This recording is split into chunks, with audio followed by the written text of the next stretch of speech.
On today's episode of the Locked On NHL podcast, are the Islanders back again?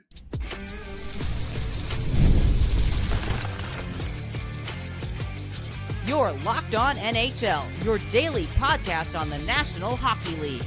Part of the Locked On Podcast Network, your team every day.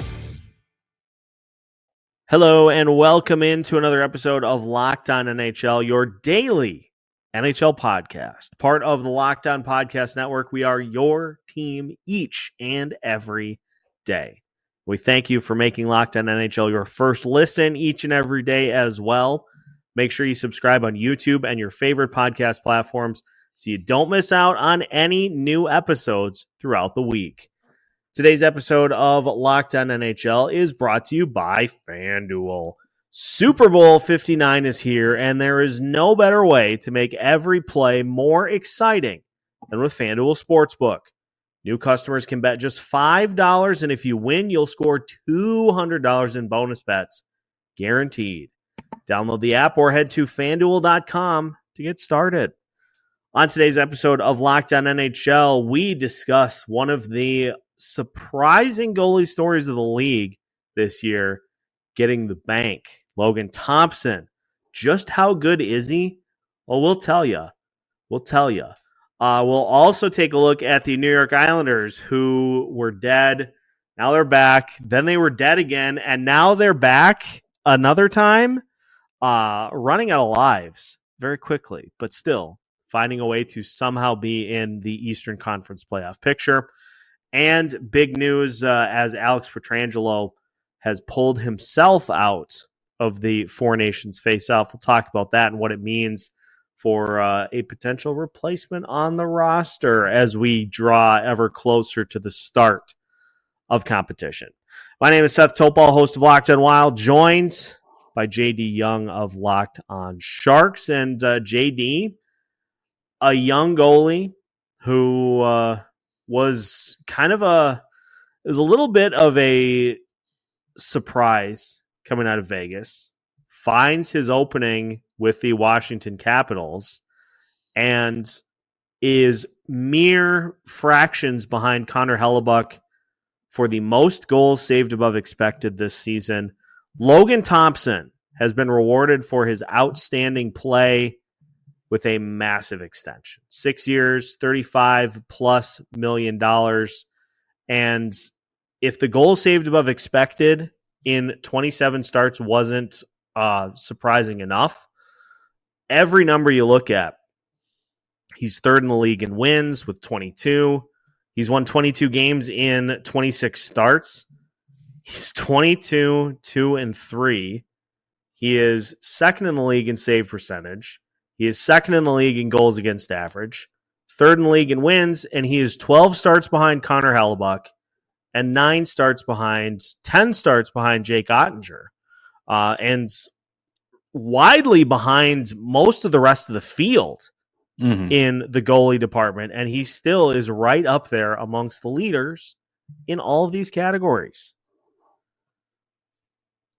Yeah, good for him to get paid. Like, I've seen way too much Logan Thompson in my life because coming from Vegas, there was, when Vegas was doing a lot with their goaltending issues, it feels like Vegas is always dealing with guys hurt in net. But Logan Thompson held that Vegas team together as a young player and, had some particularly nice runs for Vegas before getting traded this off season. I know it was a big shock to him when he got traded. They had, I remember being at the draft, they had he was supposed to be there to sign autographs and stuff and gets traded at the type of scenario. But good for Logan Thompson. He has been a very good player. He's, I think maybe a little bit underrated, with the way he has played, and it's good to see him get paid.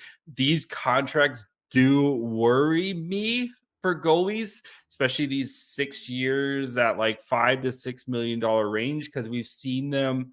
How many have we seen these contracts kind of turn to sour milk very quickly with these types of contracts? So hopefully Logan Thompson can kind of turn the tide here. I think it's going to be interesting what the Capitals do here, because you also, you have Charlie Lindgren, who is in the final year of his deal as well and is a UFA.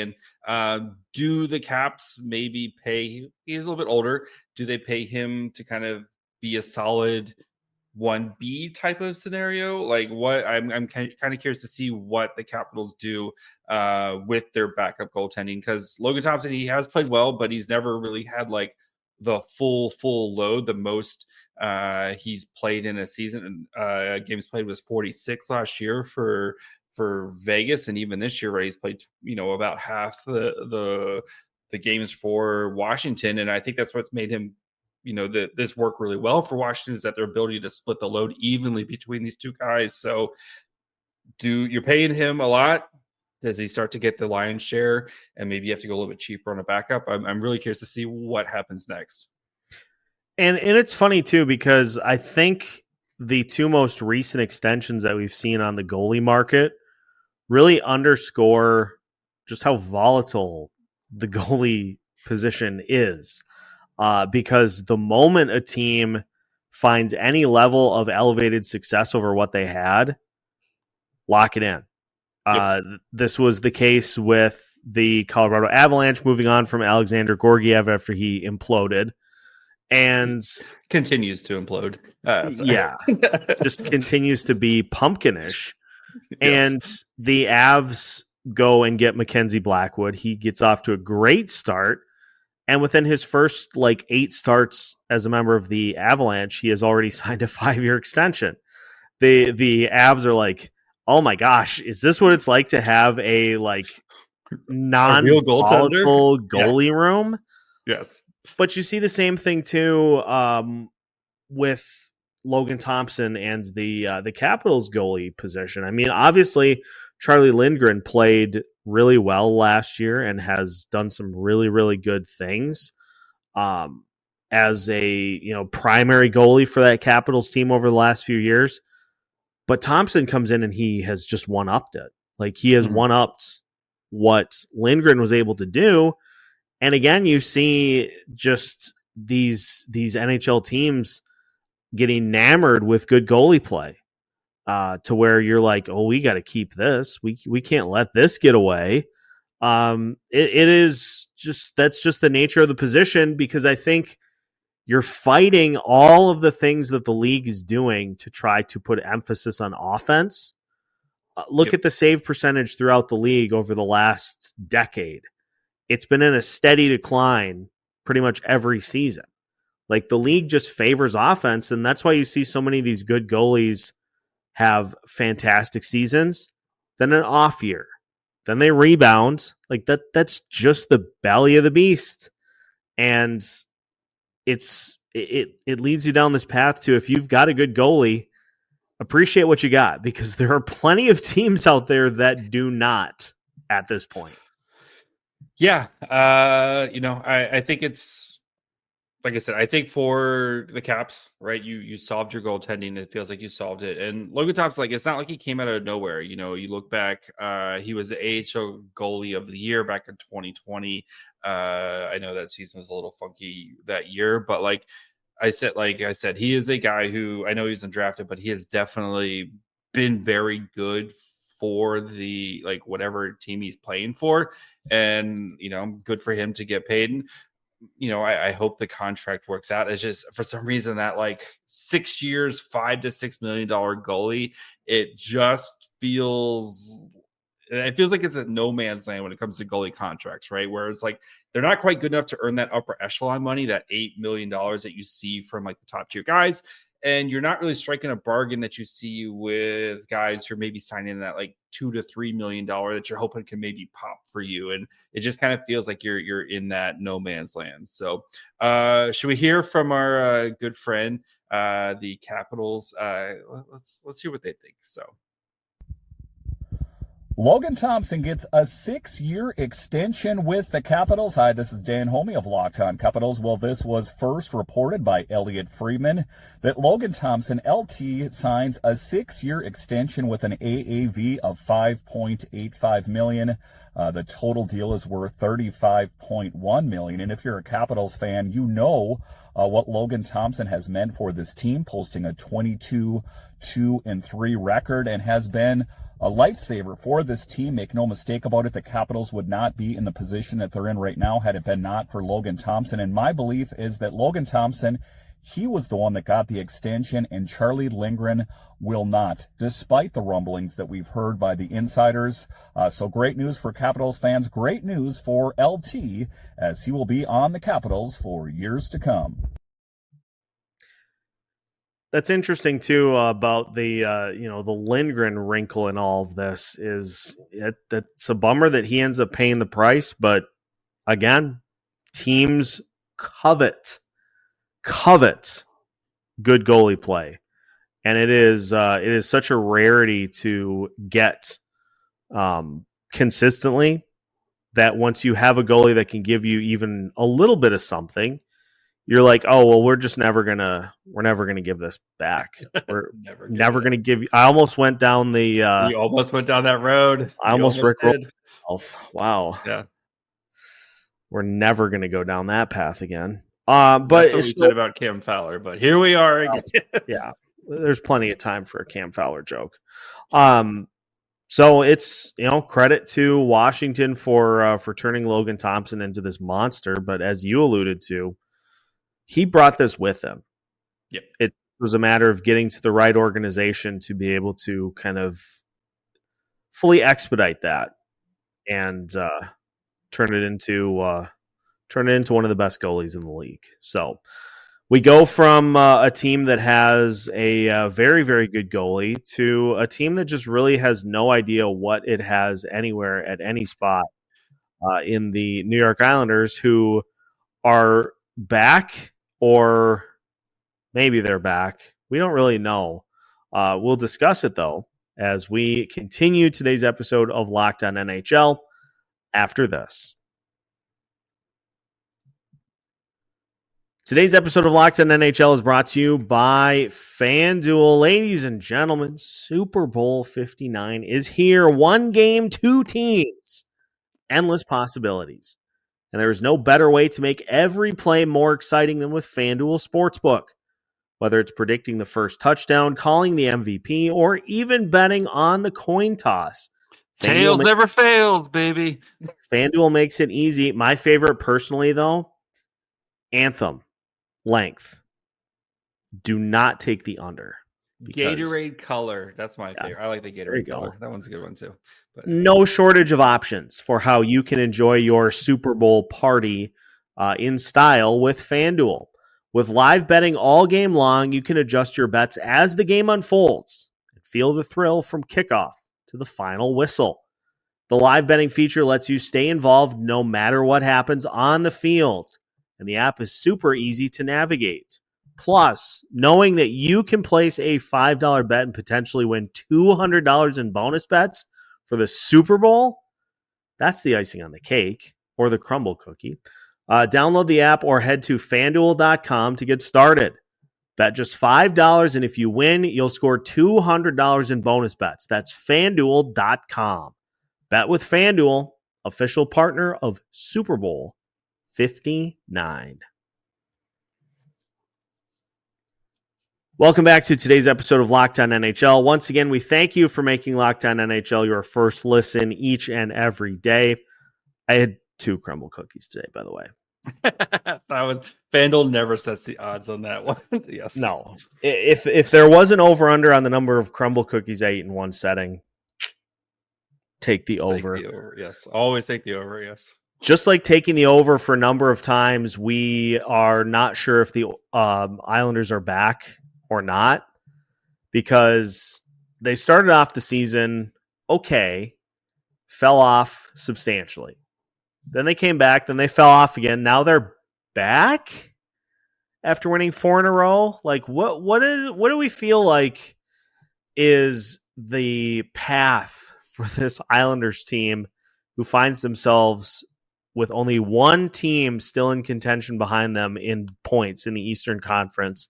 2. Buffalo's 2. not in contention. Oh, I guess. Buffalo's 18-31 right now. They There's are America. There's a way. No, they are burnt. They are burnt toast done right now. But the Islanders have 49 points at 21, 20, and 7. They are just 6 points out of wild card 2.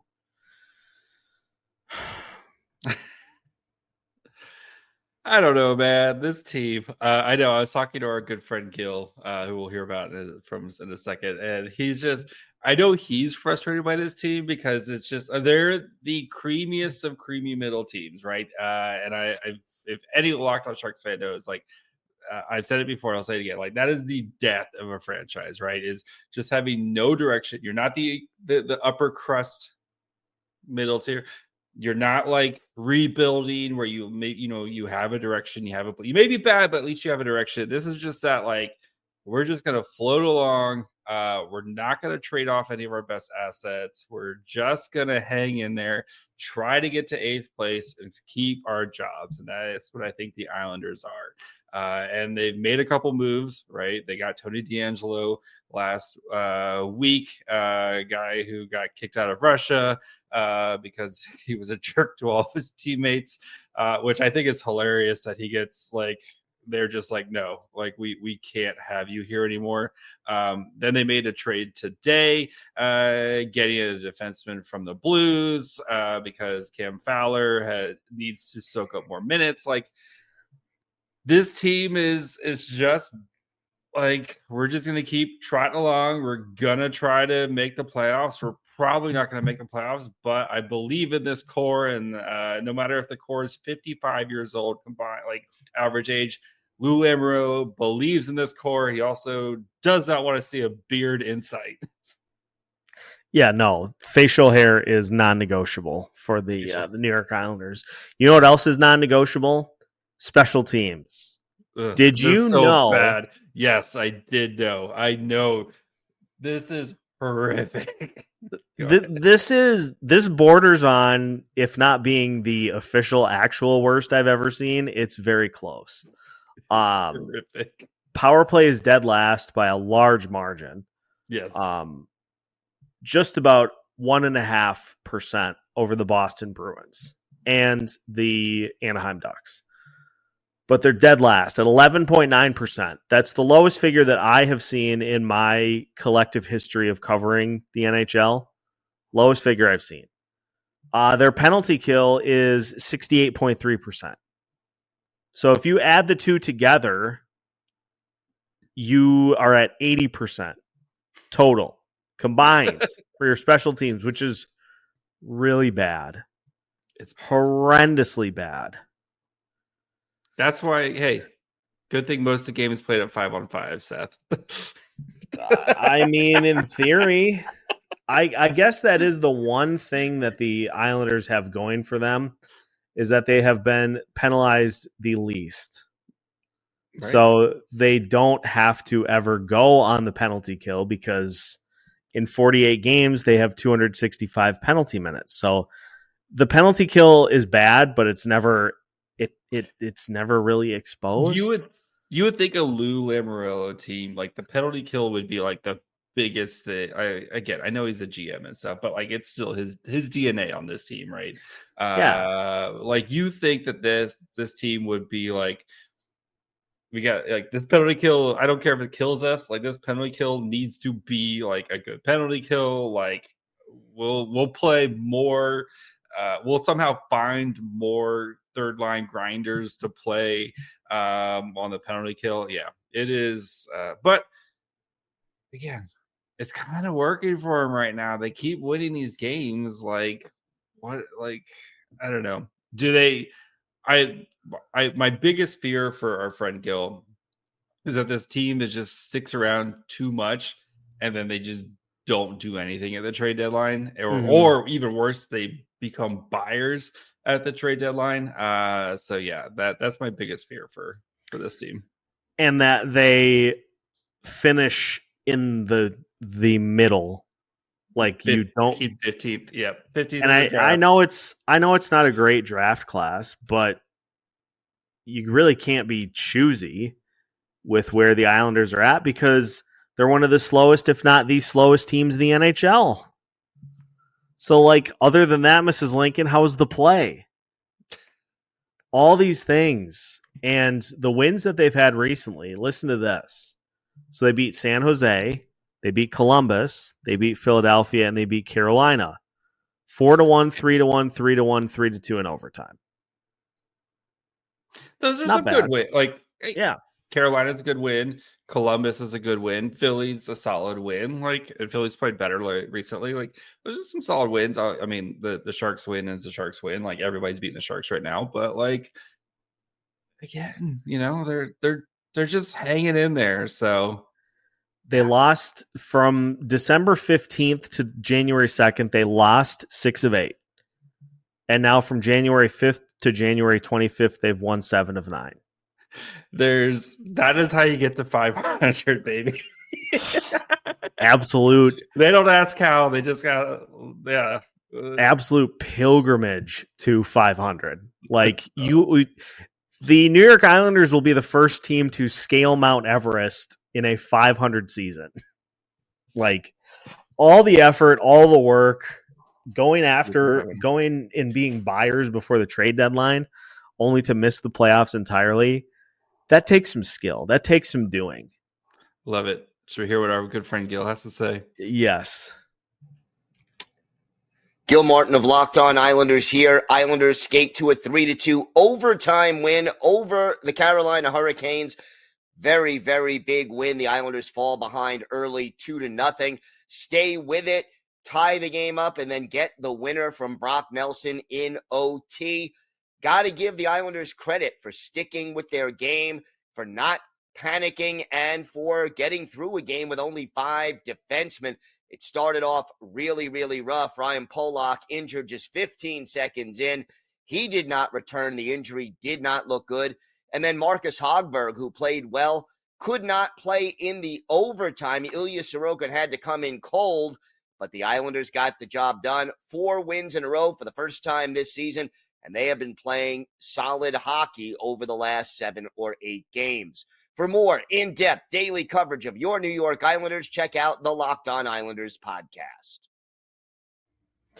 Again, very other than that, Mrs. Lincoln, how was the play? Like, I know everybody's saying, poor Gil. Poor Gil. What a season. I think it's amazing. I think it's just so much work and so much effort. Like you said, just to miss the playoff. This team, you're gonna go in and like you're gonna get freaking steamrolled by the Caps, or it's just gonna have people skate circles around you. It's the meme of stop giving me your toughest battles meme, and Jesus responds and is like, "How are you still alive?" It's just poor Gil, poor Gil. Here's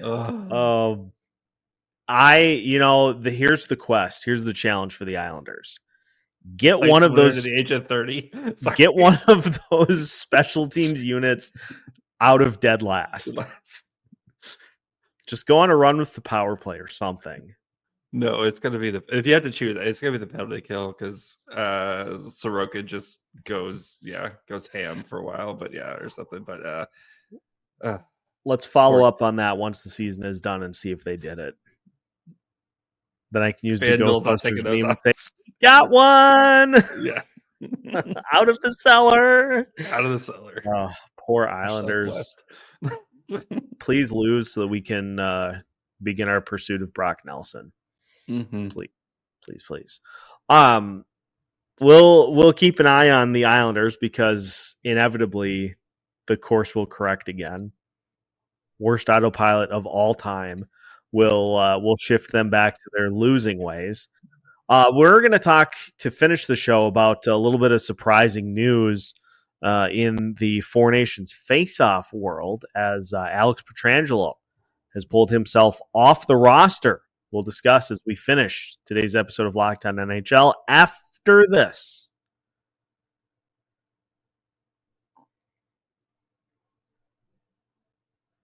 Final segment of today's episode of Locked On NHL. Once again, we thank you for making Locked On NHL your first listen each and every day.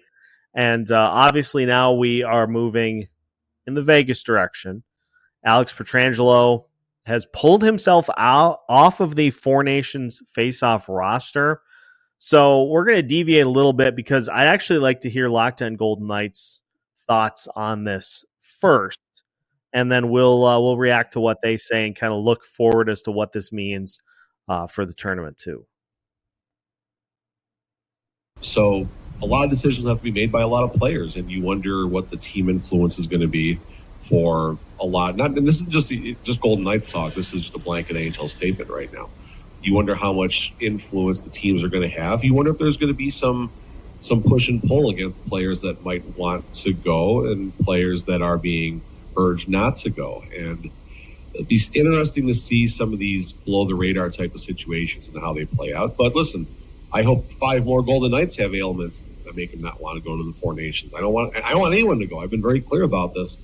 I hate watching any of the NHL players, not just Vegas Golden Knights players, turning the league off for 2 weeks and going to play practice hockey games. I don't like it. I mean, that's where I went first. Is there are so many teams that are just like, I've got this player that is banged up that could use 2.5 weeks of nothing. That now are in positions where it's like, well, he's on the roster. What do we do? This is I feel going to quickly devolve into the Pro Bowl. Where you have 9th and 10th alternates. Johnny Smith, baby, let's go. Because players are hurt, players are just held out. Like, is this something like? I guess the first question is like, I get that the Four Nations face-off is meant to be a placeholder for the Olympic competition. I get that. Yep. But it just having these things during the middle of the season is always weird to me. Yeah. I mean, if you did it before the season, which they've done it before, you've had like no matter when you do it, there's going to be teams that are going to be like, and you think of like a team like the Panthers, right? Who has, I think they have 8 players who are going to be in it. They just came off 2 Stanley Cup runs, right? Where they got to the finals, they lost to Vegas. They turn around and they go to a game 7 in the finals last year. They're in the middle of a title defense right now. You don't think those dudes could need like 2 weeks off? But at the same time, like, it's a little weird to me that Pietrangelo pulls himself out, but he's still playing NHL games.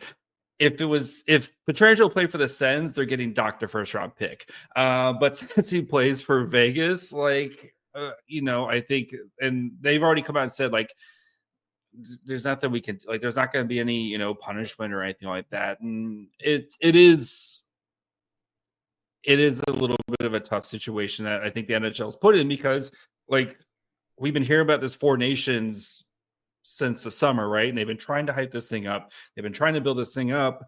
We're going to have, a best on best competition. But if you start taking the best players out, like you said, I mean, we know the All-Star game, like, nobody wants to be there, right? I mean, they'd rather spend the time with their families or in, Cancun or whatever they're like on vacation. But like, I know, like, the players wanted this, right? They made it part of, like, part of the agreement stuff. But again, like, when you start pulling pieces out and then it comes into a fairness, well, like, if Pietrangelo is like a monster playoff run for Vegas and Vegas goes on to win the cup, and it's like, oh yeah, those 2 weeks off really helped me get my body back and stuff like it's. And then, a guy like Connor McDavid, like if Connor McDavid, if he pulls out, it's like you might as well just shut down the tournament, like, type of thing. So yeah, I think the NHL is stuck in a little bit of a tough place here. But again, like, you can hold this thing in September, in the middle of the summer. If someone gets hurt, like, you're no matter what, like, you're kind of in a tough spot. The reason that nothing happened with Alex Pietrangelo is because it was actually Mark Stone that got put on long-term injured reserve to take that spot. I'm waiting for someone to get put on LTIR here. So, Mark Stone he's just got the spider sense. Like, he felt the headline and was like, it's a sympathy pains. Like, when your partner is pregnant And you feel it when they get like it's the same thing. Mark, that's called being a good captain, Seth. Okay. Mark Stone is a great captain. He's just trying to help out his dude. So, but replacements for Petrangelo? That's a really good question. I mean, I know a lot of people say Bouchard, Uyghur, kind of a lot of the names that we're kind of hearing here. I, for one, say Cody Ceci. Just let's do it, baby. Put Cody Ceci on this team. Give him he needs to see all of his friends again. Like poor Cody Ceci just needs to see his friends again. Yeah, it depends entirely on what happens between now and then, because you have this situation where Pietrangelo is pulling himself out. What is going to happen when somebody inevitably gets injured between now and the start of the tournament? GMs, I hope you have a backup plan, because the roster that you put together is probably going to look a little different at least. Although, to be fair, hockey players are a bit of a different breed. They are different from an injury perspective. Like you wouldn't have a hockey player miss this type of thing for like back spasms like they do in the Pro Bowl. Or I tried to open a window because I locked myself out of my condo. I tried to go in through a window and I ended up banging my ankle on the floor. Was it Jeff Kent who like hurt himself washing his car? I think it was way back in the day. Yes. Those are great. Yeah. I like that is one of my favorite like little things in like the hockey playoffs. Like, oh, he had like a punctured lung and like his foot is actually, they had to amputate his foot. He still played 27 minutes a night and put up, was solid. So yeah. His small intestine ruptured. We fixed it. We patched it up with some gum. And he played 32 minutes and had a hat trick. Yeah. Like, just swallow this gum. It'll be fine. Yeah. It'll go right to where it needs to be, and it'll latch on and it'll clog that up. Oh, my goodness. Well, that is going to do it. We'll keep an eye on this, because obviously there's going to be an announcement made as to who is filling Alex Pietrangelo's spot. So we'll keep an eye on that, but we'll continue to keep an eye on the NHL, as we do each and every day of the week with our wide array of hosts. We appreciate you making Locked On NHL part of your listening plans. Make sure to hit that like button or give us a review on your favorite audio platforms as well. You can find new episodes every Monday through Friday, including our new squad shows that we've been doing for the last couple of weeks. You can find all that right here as part of the Locked On Podcast Network.